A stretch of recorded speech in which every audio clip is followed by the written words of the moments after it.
আসসালামু আলাইকুম। আমন্ত্রণ বাংলা ভিশন সংবাদে, আপনাদের সাথে আছি আমি শফিক রায়হান। শুরুতেই বিআরবি কেবলস সংবাদ শিরোনাম। করোনায় 2 মাসের মধ্যে সর্বোচ্চ 108 মৃত্যু, শনাক্তের হার 21-এর উপর। সীমান্ত জেলাগুলোতে সংক্রমণ বাড়ছেই, নতুন নতুন এলাকায় লকডাউন। মহামারীর মধ্যেই 29 জুন থেকে এইচএসসি পরীক্ষার্থীদের ফর্ম পূরণের নির্দেশ শিক্ষা বোর্ডের। অতিরিক্ত ফি আদায়ের বিরুদ্ধে হুঁশিয়ারি।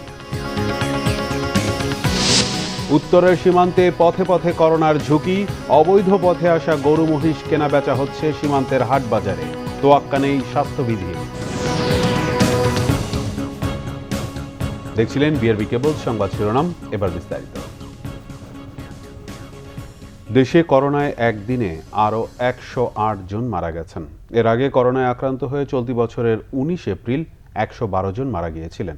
শুক্রবার স্বাস্থ্য অধিদপ্তরের প্রেস বিজ্ঞপ্তিতে জানানো হয়েছে, 108 জন সহ এ নিয়ে দেশে এ পর্যন্ত করোনায় মারা গেছেন 13,976 জন। 27,653টি নমুনা পরীক্ষায় গত 24 ঘন্টায় করোনায় নতুন শনাক্ত হয়েছেন 5,869 জন। এ নিয়ে মোট শনাক্ত হলেন 8,78,808 জন। গত একদিনে করোনা থেকে সুস্থ হয়েছেন 2,776 জন। এ নিয়ে এখন পর্যন্ত সুস্থ হয়েছেন 7,97,559 জন। গত 24 ঘন্টায় মৃত্যুর হার 1.59, শনাক্তের হার 21.22 এবং সুস্থতার হার 90.76। রাজশাহী মেডিকেলের করোনা ইউনিটে আরও 14 জনের মৃত্যু হয়েছে। এ নিয়ে সেখানে গত 25 দিনে মারা গেছেন 277 জন। এদিকে খুলনা বিভাগে মৃত্যু হয়েছে আরও 23 জনের। রাজশাহী মেডিকেল কলেজ হাসপাতালের করোনা ওয়ার্ডে নতুন 65 জন সহ বর্তমানে ভর্তি আছেন 423 জন। 400 জনের নমুনা পরীক্ষায় 129 জনের করোনা শনাক্ত হয়েছে। এদিকে খুলনা বিভাগে আরও 23 জনের মৃত্যু হয়েছে। অন্যদিকে করোনা ও এর উপসর্গ নিয়ে সীমান্তের আরেক জেলা সাতক্ষীরায় মারা গেছেন 8 জন। নতুন 158 জনের টেস্টে পজিটিভ ধরা পড়েছে 48 জনের।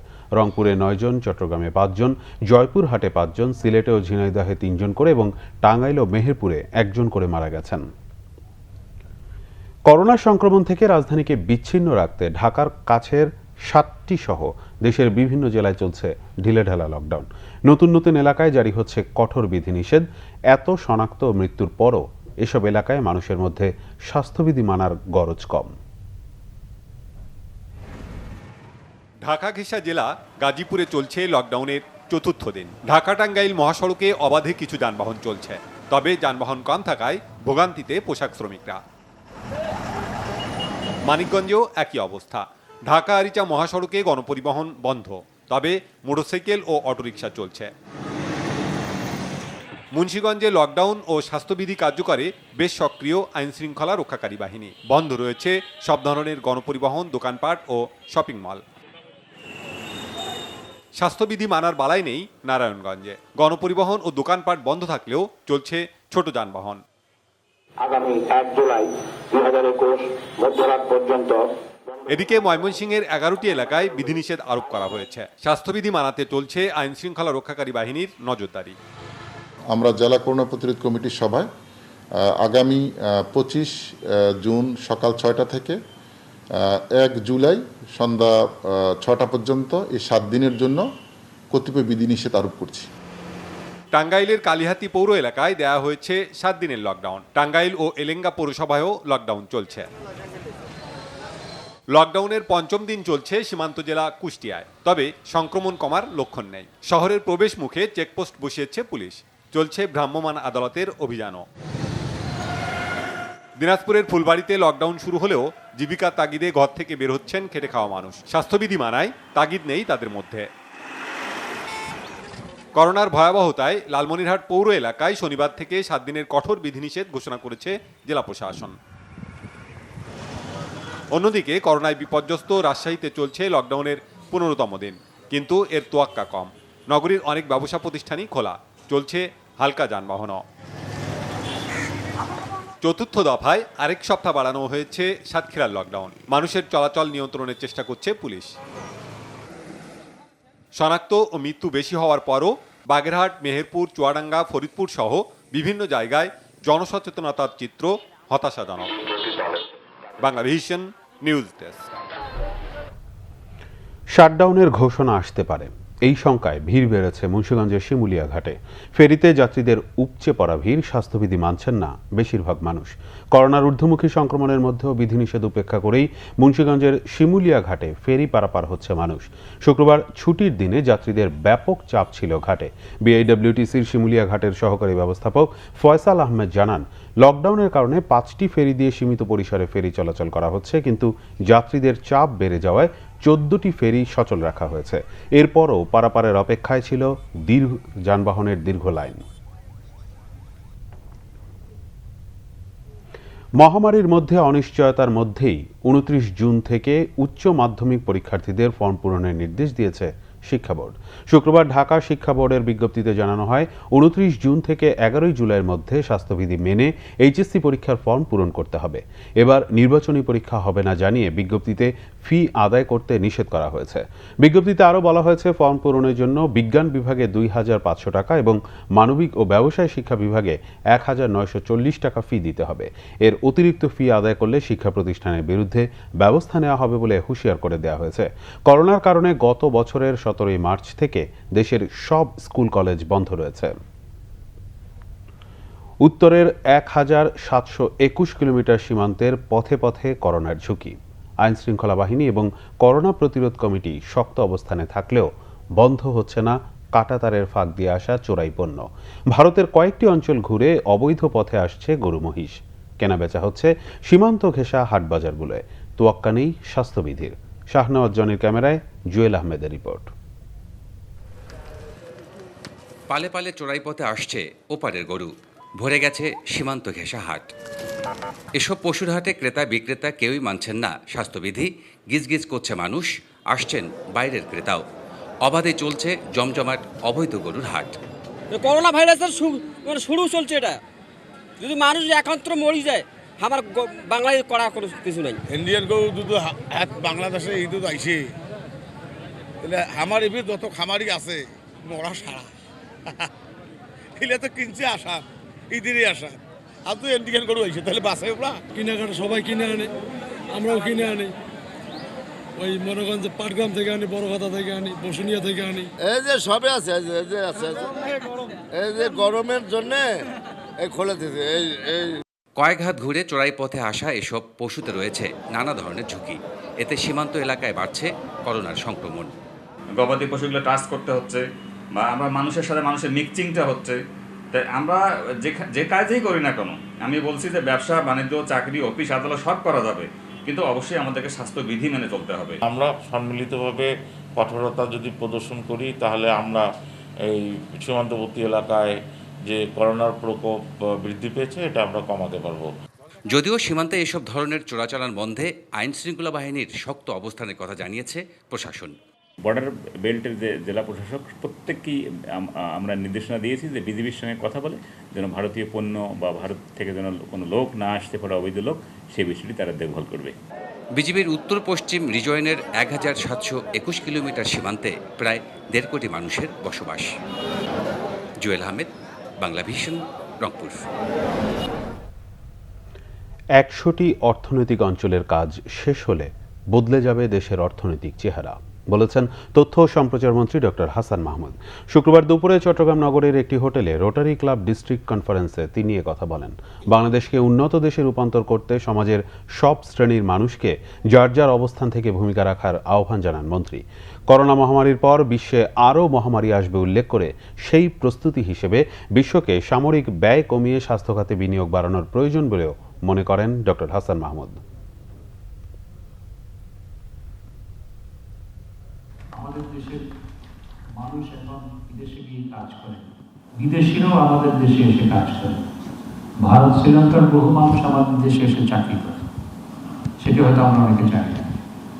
তো এই দৃশ্যপটটা আবার বদলে দিতে চাই, আবার দেশকে সপ্তম ঠিকানায় নিয়ে যেতে চাই। আজ দেশ মধ্যমায়ের দেশে উন্নীত হয়েছে, আমরা দেশকে উন্নত দেশে রূপান্তর করতে চাই, এবং সেটি করতে হলে পরে সবার সম্মিলিত প্রচেষ্টা দরকার। বিদ্যুতের অতিরিক্ত বিলে অতিষ্ঠ খাগড়াছড়ির গ্রাহকরা। মিটার চেক না করে ভুয়া রিডিং দেয়া, মিটার নষ্টের অজুহাতে হয়রানির অভিযোগ বিদ্যুৎ বিভাগের বিরুদ্ধে। অভিযোগ থাকলেও দোষীদের পক্ষ নিচ্ছেন ঊর্ধ্বতন কর্মকর্তারা। প্রতিকার না পেয়ে ক্ষুব্ধ সাধারণ মানুষ।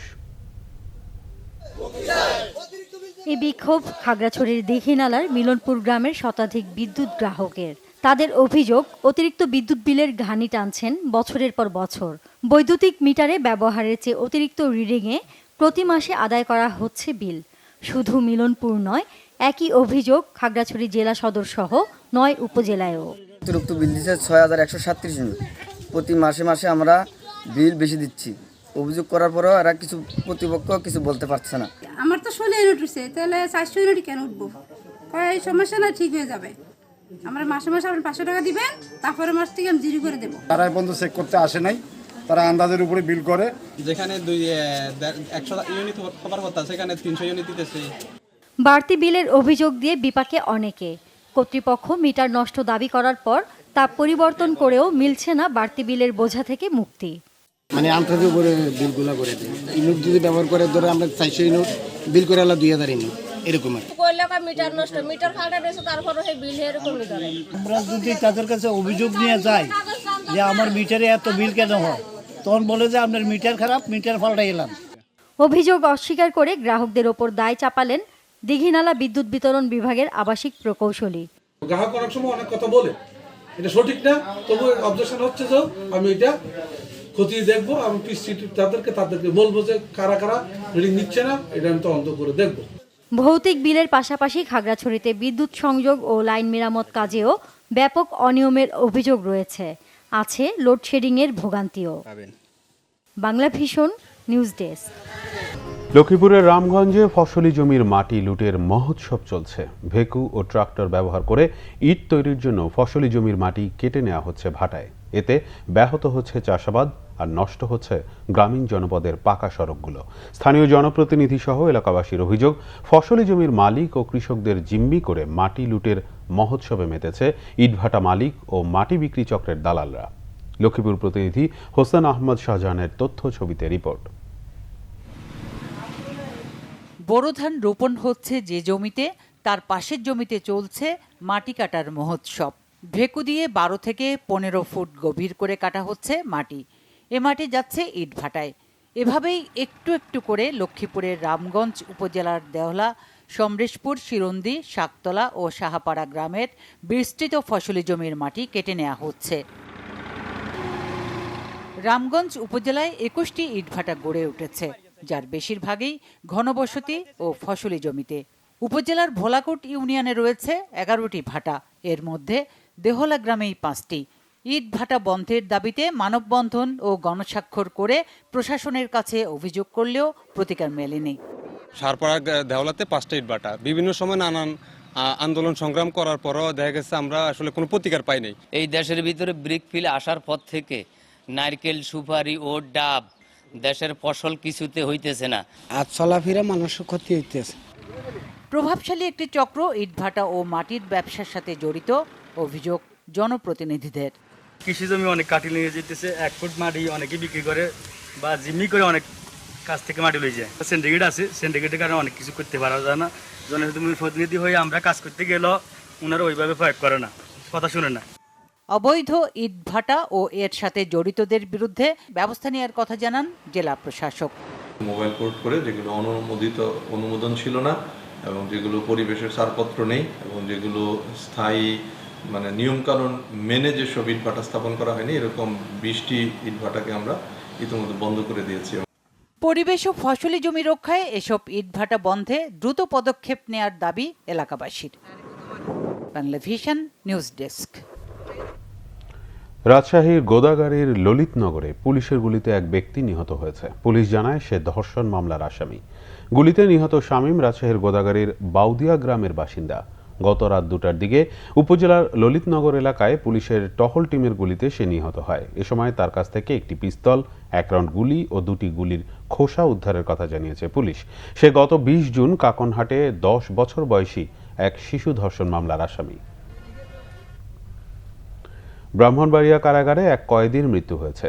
জেলা কারাগারের ডাক্তার ইনজামামুল হক সিয়াম জানান, উচ্চ রক্তচাপের কারণে বৃহস্পতিবার সন্ধ্যায় অচেতন হয়ে পড়লে কয়েদি বাবুলকে স্থানীয় হাসপাতালে নেওয়া হয়। সেখানে অবস্থার অবনতি হলে তাকে পাঠানো হয় কুমিল্লা মেডিকেল কলেজ হাসপাতালে। সেখানে তাকে মৃত ঘোষণা করেন চিকিৎসক। নিহত বাবুল কসবার বায়েক গ্রামের মালেক মিয়ার ছেলে। দুটি মামলায় 5 করে 10 বছরের সাজা নিয়ে 2019 সালের 27 নভেম্বর থেকে কারাগারে ছিলেন বাবুল। দেশের বিভিন্ন জায়গার আরো কিছু খবর নিয়ে এখন একটি ডেস্ক রিপোর্ট।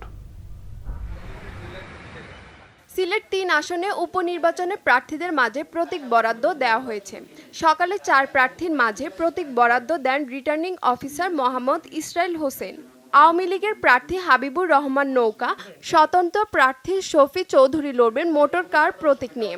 এছাড়া জাতীয় পার্টির প্রেসিডিয়াম সদস্য আতিকুর রহমান আতিক, লাঙ্গন ও বাংলাদেশ কংগ্রেস প্রার্থী জুনেদ মোহাম্মদ মিয়া লড়বেন ডাব প্রতীক নিয়ে।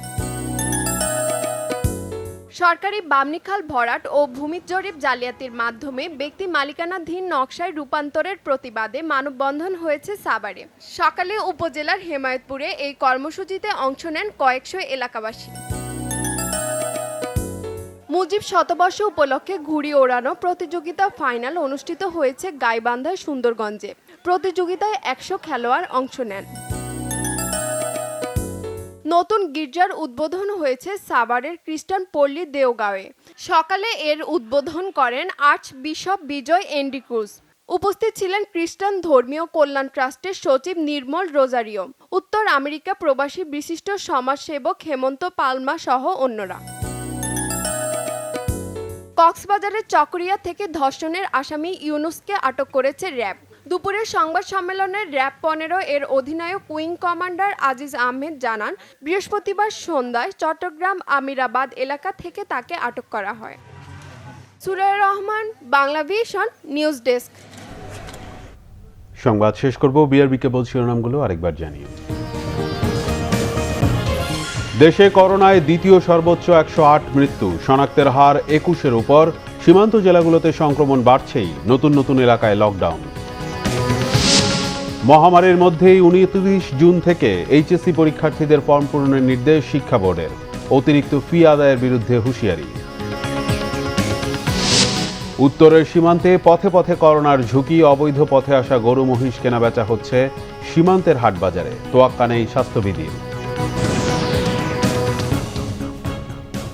এই ছিল এখনকার মতো। পরের সংবাদ সন্ধ্যা 7:30টায় দেখার আমন্ত্রণ রইল। এছাড়া বাংলা ভিশন সংবাদ ও সংবাদ সংশ্লিষ্ট অনুষ্ঠান দেখতে ভিজিট করুন www.bvnews24.com ও facebook.com/banglavisionnews এবং সাবস্ক্রাইব করুন youtube.com/banglavisionnews। ধন্যবাদ।